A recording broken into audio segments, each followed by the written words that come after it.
बिस्मिल्लाहिर्रहमानिर्रहीम। मैं जमाल नासिर चीमा आपसे मुखातिब हूँ। आज इम्पोर्टेड हुकूमत और इलेक्शन कमीशन के गठजोड़ ने जो फैसला दिया है, जिस पे जनाब इमरान खान साहब को नाअहल किया गया है, ये सिर्फ और सिर्फ अपने आकाओं को खुश करने की कोशिश की गई है। इस मुल्क में अनारकी फैलाने की कोशिश की गई है, इस मुल्क में अफरा तफरी फैलाने की कोशिश की गई है। मैं तमाम पाकिस्तानियों को, तमाम गुजरांवाला के लोगों से गुजारिश करता हूं कि बराए मेहरबानी आप गुजरांवाला पिंडी चौक पे पहुंचे।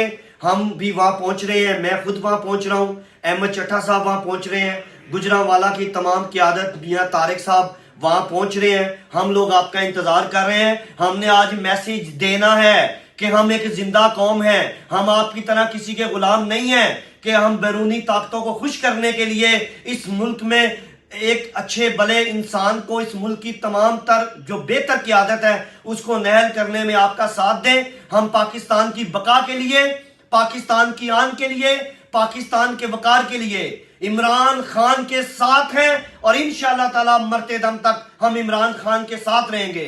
पाकिस्तान जिंदाबाद।